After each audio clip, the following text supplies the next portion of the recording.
తాకట్టులో ఉన్న మీ బంగారం ఈ రోజు ఎంత ధర చేస్తుందో కొమ్మూరి గోల్డ్ వాళ్ళకి కాల్ చేస్తే ఫ్రీ గోల్డ్ కాస్ట్ చెక్ చేసి చెప్తారు. అందరికీ నమస్కారం అండి. సుమన్ టీవీకి స్వాగతం. నేను గీతాంజలి. ఇవాళ మనతో పాటు ఉన్న అతిథి నిజామాబాద్ జిల్లాలో ఉన్నటువంటి శ్రీచక్రపీఠం పీఠాధిపతులు, మనందరికీ ఎంతో సుపరిచితులు, ప్రముఖ జ్యోతిష్య పండితులు డాక్టర్ ప్రదీప్ జోషి గురువు గారు ఉన్నారు. వారితో మాట్లాడి వారాహికి సంబంధించి ఎన్నో సందేహాలు ఉంటాయి. అసలు ఈ వారాహి నవరాత్రులు గృహస్థులుగా మనందరం జరుపుకోవచ్చా, కేవలం సాధకులకు మాత్రమేనా?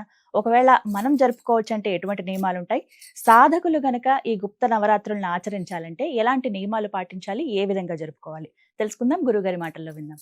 గురుగారు నమస్కారం అండి. శ్రీమాత్రే నమః. శ్రీమాత్రే నమః. చాలా సంతోషం అవకాశం ఇచ్చినందుకు. రోజులు గ్యాప్ వచ్చేస్తూ ఉంటే కొంచెం బాధగా ఉంటుంది గురుగారు. ఎప్పుడు కనపడుతూ ఉండాలి మీరు. మాకు విలువైన సలహాలు ఇస్తూ ఉంటారు. అంటే ముఖ్యమైన పండుగలను ఏ విధంగా జరుపుకోవాలో కూడా చాలా చక్కగా చెప్తూ ఉంటారు. వస్తున్నవి గుప్త నవరాత్రులు ఆల్రెడీ ఇంకా ప్రారంభం అయిపోయాయి. అయితే చాలా మంది ఏంటంటే మేము 9 రోజులు జరుపుకోలేము అనుకున్న వాళ్ళకి వెసులుబాటుగా ఏమన్నా అవకాశం ఉందా? విశేషమైన రోజులేంటి ఈ 9 రోజుల్లో? ఎలా జరుపుకోవాలి? నియమాలేంటి? అమ్మ అనుగ్రహం ఎలా పొందాలి? శ్రీ గురుభ్యో నమః. శ్రీమాత్రే నమః. మాణిక్య వీణాం మువలాలయంతీం మదాలసా మంజుల వాగ్విలాసాం మాహేంద్ర నీలద్యుతి కోమలాంగీం మాతంగ కన్యాం మనసా స్మరామి. చతుర్భుజే చంద్రకళావతంసే కుచోన్నతే కుంకుమరాగ శోణి పుండ్రేక్షుపాశాంకుశ పుష్పబాణ హస్తే నమస్తే జగదేకమాత. శ్రీమాత్రే నమః. వారాహి నవరాత్రులు అని మనం అంటున్నాం. వాస్తవంగా వీటిని గుప్త నవరాత్రులు అని పిలుస్తారు. మొత్తం సంవత్సరం మీద మనకి 4 మాసాలు చాలా ప్రధానమైనటువంటి 4 మాసాల్లో 4 నవరాత్రులు ఉంటాయి. ఒకటి సర్వసాధారణంగా చైత్ర మాసం మొదలు చైత్ర నవరాత్రులు, వసంత నవరాత్రులు అంటారు.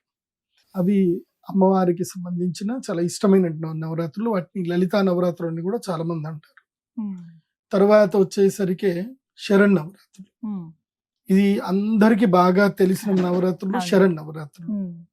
శరన్నవరాత్రులు దుర్గాదేవికి సంబంధించి మహిషాసురుని సంహారం చేసిన దానికి సంబంధించినవి నవరాత్రులు.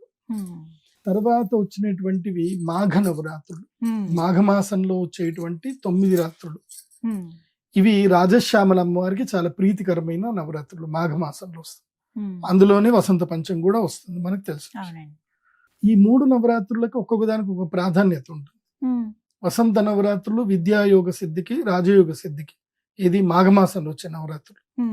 ఇక చైత్రమాసంలో వచ్చే నవరాత్రులకు ఒక ప్రసిద్ధి ఉంటుంది. అది లలితా త్రిపుర సుందరి దేవి అమ్మ అనుగ్రహం గురించి అని చెప్పి, అదేవిధంగా మనకి ఈ సంవత్సరం అంతా బాగుండాలని చెప్పి చేయడానికి రాజయోగ సిద్ధి గురించి కూడా చైత్ర నవరాత్రులు చేస్తాం. ఇక గుప్త నవరాత్రులు అనేవి ఏవైతే ఉన్నాయో ఇది ప్రధానమైనటువంటిది. ఇది ఉపాసకులకు, శ్రీ విద్య ఉపాసకులకు మాత్రమే శ్రేష్టతరమైనటువంటి నవరాత్రులు. వారికి మాత్రమే గుప్త నవరాత్రులు అందుకోసం అన్నారు. గుప్తం అంటే అర్థం ఏంటి? రహస్యం.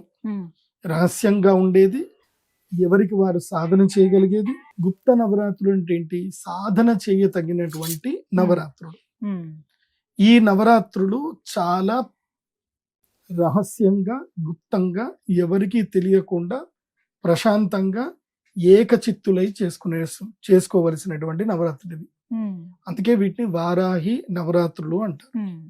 ఇక్కడ వారాహి నవరాత్రులు అనడానికి ఏంటి అంటే, ఈ గుప్త నవరాత్రులు శ్రీ విద్యోపాసకులు ఎవరైనా సరే ఏ మంత్రమైనా తీసుకోవచ్చు. ఇప్పుడు నాకొక దైవీయ సిద్ధి ఉంది. దశమహాసిద్ధిలో నాకు ఒక అమ్మవారు అంటే ఇష్టం. నేను ఆ అమ్మవారి యొక్క మంత్రం చేసుకుంటాను. సో ఎవరికి ఏ ఉపాసన ఇష్టమో వాళ్ళు ఆ ఉపాసన చేసుకోవచ్చు ఈ యొక్క గుప్త నవరాత్రులు. కాకపోతే మిగతా నవరాత్రుల్లో ఏంటంటే గనక సాధకులు భార్యా సమేతంగా వాళ్ళు గృహస్థులు వాళ్ళు చేసుకోవచ్చు. కానీ ఈ గుప్త నవరాత్రులు ఏంటంటే పూర్తిగా బ్రహ్మచర్యాన్ని పాటిస్తూ ఏకచిత్తులై ఏకాకులై చేసుకోవాలి అని చెప్తారు. అంటే ఒక్కోళ్లే ఉండాలి, ఎవరితో సంపర్కం పెట్టుకోకూడదు, మౌన వ్రతం పాటించాలి. ఈ 9 రోజులు ఏ ఆలోచన దేని వైపు డైవర్సిఫికేషన్ ఉండకూడదు. అందుకే మీరు ఇప్పుడు హిమాలయాల్లో గనక, హిమాచల్ ప్రదేశ్ గనక వెళితే, నైనిటాలు అక్కడిక్కడికి వెళితే చాలా మంది ఈ టైంకి వెళ్ళిపోతారు. అక్కడికి వెళ్ళిపోయి ఇప్పుడు అక్కడ వెదర్ ఎలా ఉంటుందంటే మనం ఉండడానికి పీస్ఫుల్ గా ఉంటుంది అక్కడ వెదర్. అనుకూలంగా. అలా చాలా మంది వెళ్ళిపోయి ఒక 9 రోజులు అక్కడ దీక్ష చేసుకొని వస్తారు. ఓ. ఇప్పటికీ త్రయంబకేశ్వర దగ్గర కూడా, వింధ్య పర్వతాల దగ్గర కూడా చాలా మంది ఉపాసకులు వెళ్ళిపోతారు. ఇంకోటి కూడా చూడండి, ఆషాఢ మాసం వస్తుంది. ఆషాఢ మాసం భార్యాభర్తలు దూరం ఉండాలని చెప్తారు. ఎందుకు దూరం ఉండాలి అనే దానికి చాలా వివరణలు ఉన్నాయి. అందుకే మనం లలితా సహస్రంలో చూస్తే మనకి ఇక్కడ అర్థమవుతుంది. విశుక్ర ప్రాణహరణ వారాహి వీర్యనందిత. ఇక్కడ విశుక్ర ప్రాణహరణ, దీన్ని మనము డీకోడ్ చేస్తే చాలా అర్థాలు వస్తాయి. అంటే నాకు అమ్మవారి అనుగ్రహం చేత నాకు అర్థమైన అర్థం చెప్తాను.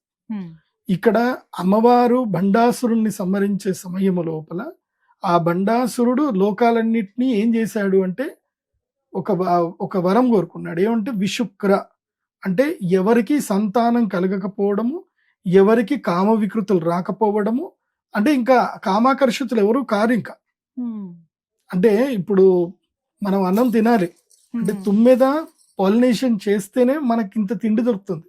లేదంటే ఈ ప్రపంచంలో ఆహారం అనేది పుట్టనే పుట్టదు. పాలినైజేషన్ లేకపోతే ఆహారం ఉండదు. భ్రమరములు తుమ్మెదలు లేకపోతే ఆహారం ఉండదు.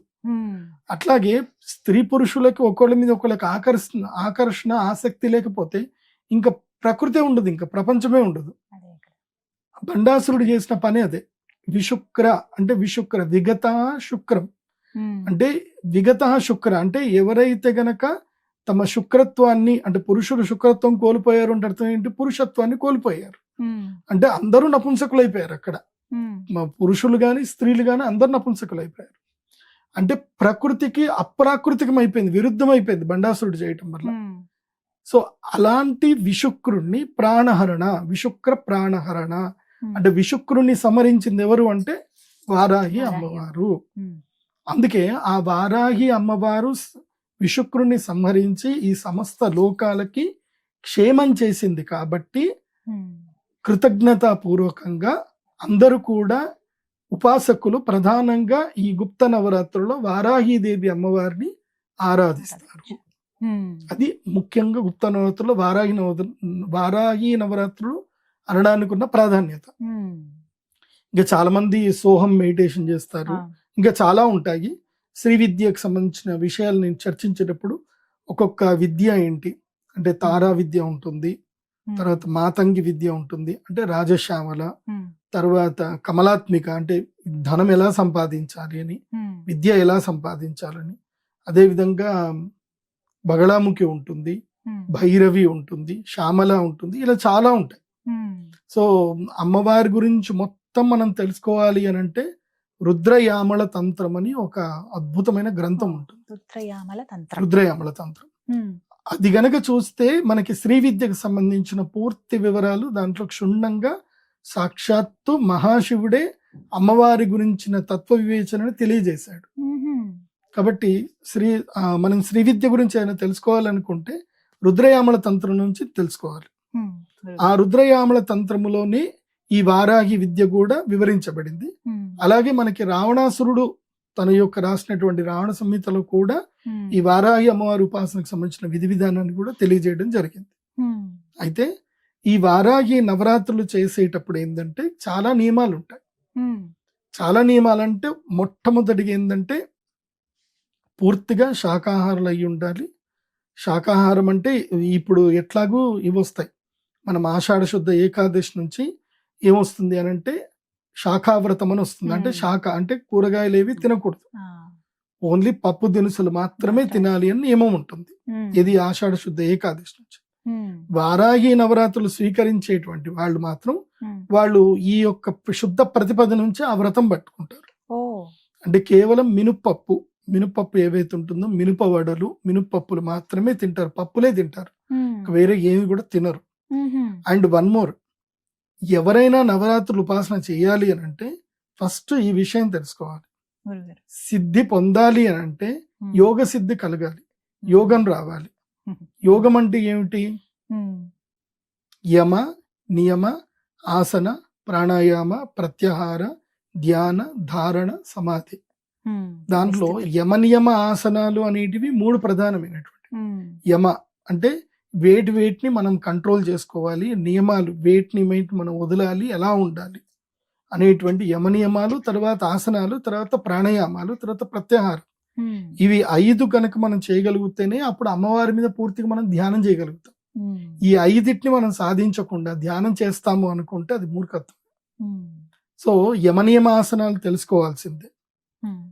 ఇప్పుడు ఈ నవరాత్రుల్లో ఆహార నియమాలు మనం తెలుసుకున్నాము. తర్వాత దీక్షా నియమాలు ఎలా ఉండాలి అని అంటే రెగ్యులర్ గా మీరు చేసుకున్నట్టుగా పీట పెట్టుకోవడము, అందులోపల బియ్యం పెట్టడము, బియ్యము లేదా మినుపప్పు, మినుములు పెట్టి కలశం పెట్టి కలశ స్థాపన చేసుకొని అమ్మవారి వారాహి అమ్మవారి ముద్రికను రూపాన్ని, లేకపోతే కనుక శ్రీచక్రం, మీకు ఏదైనా సరే. ఎందుకోసం అంటే అమ్మవారు మీరు ఏ రూపంలో పూజించినా అమ్మ అనుగ్రహిస్తుంది. శ్రీచక్ర రూపంలో పూజిస్తే ఇంకా అద్భుతం.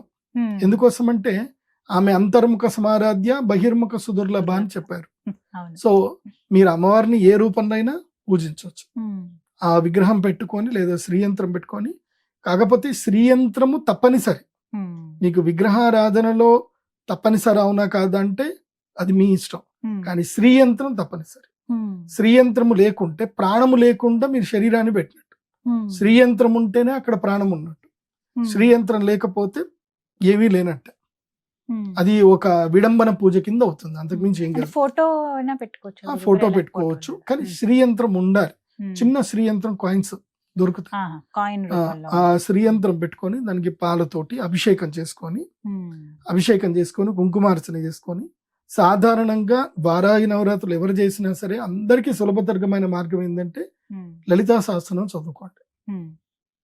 లలితా సహస్రం చదువుకొని వారాహి అమ్మవారి యొక్క మూలమంత్రం ఉంటుంది, ఆ మూలమంత్రం కూడా చెప్తాను. ఆ మూలమంత్రాన్ని ధ్యానం చేసుకోవడం, చదువుకోవడం చేయాలి.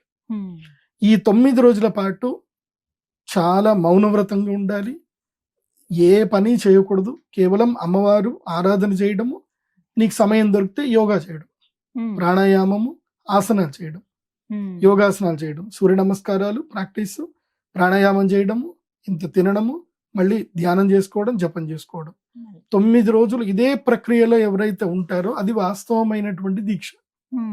ఇక విడంబన దీక్షలు ఉంటాయి. విడంబన దీక్షలు అంటే ఇంకా ఏదో చేస్తున్నాము, ప్రపంచంతో ఉంటూ కలుస్తూ చేస్తున్నాం అనుకునేది అందరు కూడా చేసుకోండి, నేను వద్దని చెప్పను. కాకపోతే అలాంటి విడంబన దీక్షలు ఏమైనా చేసేది ఉంటే దేవీ నవరాత్రులు, శరణవరాత్రులు చేసుకోండి, కానీ వారాహి నవరాత్రుల జోలికి మాత్రం వెళ్ళకండి అని చెప్తాను. ఎందుకోసం అంటే ఉగ్ర నవరాత్రులు అని కూడా అంటారు వీటిని. ఉగ్ర నవరాత్రులు, సాధక నవరాత్రులు అంటారు, గుప్త నవరాత్రులు అంటారు. కాబట్టి ఇవి చేసేటప్పుడు చాలా జాగ్రత్తగా చేయాలి. ఎందుకోసం అంటే వారాహి అమ్మవారు చాలా ఉగ్ర స్వరూపం. ఆమె ఉగ్రమైనటువంటి తీక్ష్ణ దంష్ట్రాక్షిత అని చెప్పి మనకి అమ్మవారి యొక్క స్తోత్రం వస్తుంది. కాబట్టి తీక్షణమైన దంష్ట్రంలో ఎర్రటి కన్నులు కలిగినటువంటి అమ్మవారు శాంత స్వరూపం కాదు. మీకు శాంత స్వరూపం కావాలి అనుకుంటే మీరు మహాలక్ష్మి అమ్మవారిని పూజ చేసుకోండి, సరస్వతి అమ్మవారిని పూజ చేసుకోండి. ఇది శరణవరాత్రుల్లో. ఈ నవరాత్రులు కూడా చేసుకోవచ్చు, వద్దని ఎవరు చెప్పరు. కాకపోతే వారాహి అమ్మవారిని చేస్తున్నప్పుడు మాత్రం దీక్షగా ఉండాలి. ఎందుకోసం అంటే మీరు ఏం పలికినా ఏదైనా అమ్మవారి యొక్క ఆవేశం మీ లోపలికి వస్తుంది. వారాహి అమ్మవారు అంటే ఇంకా కోపం, ఉగ్రం వచ్చేస్తుంటుంది. సో ఆవేశం వస్తుంది, ఇంట్లో వాళ్ళని తిట్టడం. నేనైతే వారాహి నవరాత్రులు చేయాలంటే ఇక్కడ నుంచి ఋషికేశ్కి ఇక్కడ వెళ్ళిపోండి, ఒక్కళ్ళే ఉండండి, ప్రశాంతంగా ఇన్ని పండ్లు, ఇన్ని ధాన్యాలు తీసుకెళ్ళండి, 9 రోజులు ఏదైనా గంగ ఒడ్లో ఉండండి, స్నానం చేయండి, దీక్ష చేసుకోండి, యోగా చేయండి, తినండి. నాకు తెలిసిన సాధకులు వాళ్ళు అదే పని చేస్తారు. వాళ్ళు ఇన్ని పప్పు దినుసులు తీసుకెళ్తారు, తర్వాత ఇంకా ఏవేవి అవసరమో కొన్ని తీసుకెళ్తారు, తీసుకెళ్లిపోయి అక్కడికి వెళ్ళిపోతారు. చెట్టు నీడలోనే ఉంటారు వాళ్ళు. అసలు ప్రపంచంలో ఎవరు కనబడకుండా ఉంటారు. చాలా రహస్యంగా చేస్తారు ఆ దీక్షలు. అలా చేయగలిగితేనే మోక్ష సిద్ధి కలుగుతుంది. ఒకటి, ఇహపరమైన కోరికల గురించి చెప్పి వారాహి నవరాత్రులు చేయకండి ఇహలోకంలో. ఎందుకోసమంటే అవి చాలా చిన్నవి. ఇహలోకంలో మీకు కావాలనుకునేది ఏది, మీరేదో ఎమ్మెల్యే అవుదాం అనుకున్నా, ఎంపీ అవుదాం అనుకున్నా, మీకు 1,00,000 కోట్లు రావాలనుకుంటే అవన్నీ కూడా చాలా చిన్నవి. ఇది వారాహి దీక్షలో చాలా చిన్నవి. అవన్నీ కూడా ఏమంటారు అంటే విభూతులు అంటారు వాటిని. ఇది అమ్మవారి దీక్షలో విభూతి పాదం అని ఒకటి ఉంటుంది. అంటే విభూతి అంటే ఏంటంటే మనము కాంక్షించడము, కోరికలు కోరడము, భోగాలు అనుభవించడం ఇదంతా విభూతుల కిందకు వస్తుంది. ఆ విభూతులు దాటితేనే అమ్మ అనుగ్రహం కనబడుతుంది. ఎందుకోసమంటే అమ్మ అనుగ్రహం ముందు ఈ విభూతులన్నీ ఏంటంటే గనక అసలు జుజుబి, ఎందుకు పనికిరానివి అవన్నీ కూడా. ఎందుకోసమంటే దేహం ఉన్నంత వరకే ఈ కాంక్ష. ఇవన్నీ కదండి. అవును. నీకు దేహమే బాగా లేకపోతే, దేహమే లేకపోతే నువ్వెవరివి? సో నువ్వు అమ్మలో ఐక్యం అవ్వడానికి చేసే ప్రయత్నమే వారాహి నవరాత్రులు. ఆ ఉద్దేశంతో చేయండి. అయితే ఈ వారాహి నవరాత్రుల్లో ఒక బెనిఫిట్ ఒకటి ఉంది. ఎవరికి అనంటే, ఎవరికైతే సంతానము లేదో, సంతానం లేనటువంటి వాళ్ళు ఈ 15 రోజులు అంటే ఈ నెల రోజులు కూడా భార్య ముఖం చూడకుండా, అది స్త్రీ అయినా పురుషుడైనా ఇద్దరు కూడా తమ యొక్క సాంగత్యం లేకుండా, వాళ్ళ ముఖం చూడకుండా, వాళ్ళు ఇద్దరు సపరేట్ గా ఉండి వాళ్ళని మనసులో తలుచుకుంటూ, అమ్మవారిని తలుచుకుంటూ మంచి సంతానం కావాలన్న ఉద్దేశంతో ఈ నెల రోజులు గనక వాళ్ళు దీక్ష చేస్తే, శ్రావణ మాసంలో నెలసరి అయిన 8వ రోజు నుంచి 18వ రోజులు, ఈ రోజులు గనక కలిస్తే గనక వాళ్ళకి తప్పకుండా మంచి సంతానం కలుగుతుంది. అందులో బేసి సంఖ్య, సరి సంఖ్య. సరి సంఖ్యలో కలిస్తే పురుష సంతానము, బేసి సంఖ్యలో కలిస్తే స్త్రీ సంతానం.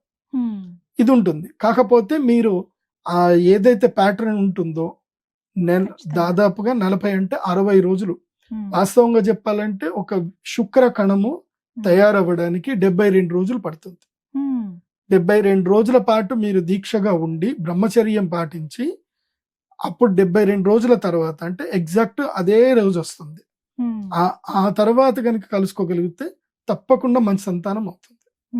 అందుకే విశుక్ర ప్రాణహరణ వారాహి వీర్యనందిత అంటే విశుక్రుణ్ణి సంహరించింది, అంటే నపుంసకత్వాన్ని అమ్మవారు సంహరించింది, అంటే పురుషత్వాన్ని ప్రసాదించింది, పుంసత్వాన్ని ప్రసాదించింది. ఇక్కడ పుంసత్వం అంటే స్త్రీకైనా పురుషుడికైనా పునరుత్పత్తి శక్తిని ప్రసాదించడం.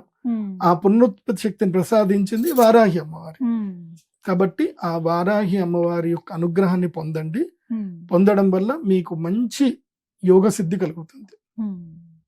ఇందులోపల నాకు తెలిసిన ఒక అఘోరి మహారాజ్ చెప్పింది ఏంటంటే, గుప్త నవరాత్రులు ఎవరికి ఎక్కువ చేస్తారు అంటే, ఎవరైతే గనక గుప్త నిధులు పెడతారో, గుప్త నిధులని సాధించాలనుకునేటువంటి వాళ్ళు కూడా ఈ గుప్త నవరాత్రులు చేయాలని కూడా చెప్తారు. ఎందుకోసం అంటే ఇప్పుడు మనకి వరాహ అవతారాన్ని చూసుకుందాం, శ్రీ మహావిష్ణువుది. ఆయన యొక్క వరావతార లక్షణం ఏంది? భూమిని తవ్వుకుంటూ లోపలికి వెళ్ళి ఆయన వెళ్ళాడు అని చెప్తున్నారు. సో గుప్త నిధులని సంగ్రహించడానికి కొన్ని కాటుకలు సాధించాల్సి వస్తుంది. అది ఈ ఆషాఢ మాసంలో చేసుకుంటారు. అదే విధంగా గ్రహణ సమయంలో చేస్తారు. గ్రహణ సమయంలో చేసే విధులు చాలా ఉంటాయి. అవి మనకి కొన్ని గ్రంథాల్లో ఉంటాయి, దత్తాత్రేయ తంత్రములో ఉంటాయి. కొన్ని కాటుకలు తయారు చేసుకుంటారు. ఆ కాటుకలు తయారు చేసుకొని కాటుక అంజనం వేసుకుంటే భూమి లోపల ఎక్కడ నిధులు ఉంటే కనిపిస్తాయి. నాకు తెలిసిన ఒక ఆయన ఢిల్లీలో ఉంటారు, యాదవాచార్యులు. ఆయన సాధించి ఆయన చూశాడు కూడా. తర్వాత ఆయనకి ఏమనిపించిందో గాని మళ్ళీ బంద్ అయిపోయింది, ఆయన ఆపేశారు. తర్వాత ఆయనకి అర్థమైపోయింది అనమాట, అంటే ఇవి మనము చూడకూడనివి, చేయకూడనివి, ఇవి అవసరం లేదు, ఇందులోపలికి వెళితే మనం ఇరుక్కుపోతాం, అంటే ఇందులోపల ముందుకు వెళ్ళడమే తప్ప బయటకు రావడం అనేది ఉండదు అనేది ఆయనకు అర్థమైపోయింది. కాబట్టి ఆయన ఆపేశాడు. ఆయన ఆపేసి మళ్ళీ జనరల్ గా పూజలు కార్యక్రమాలు అవి చేసుకోవడమే ఆయనకి అలవాటు చేసుకున్నాడు. అంటే ఈ రహస్యమైనటువంటి విద్యలు యమనియమాలు లేకుండా తెలుసుకుంటే అవి నిన్ను నరకానికి పంపిస్తాయి. యమనియమాలు తెలుసుకొని మనం ముందుకు వెళితే గనక అవి నీకు మోక్షాన్ని ఇస్తాయి. సో మోక్షమా నరకమా అనేది మీ చేతిలోనే ఉంటుంది.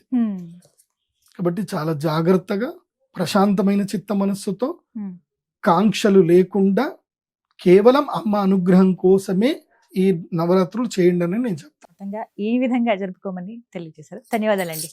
శ్రీమాత.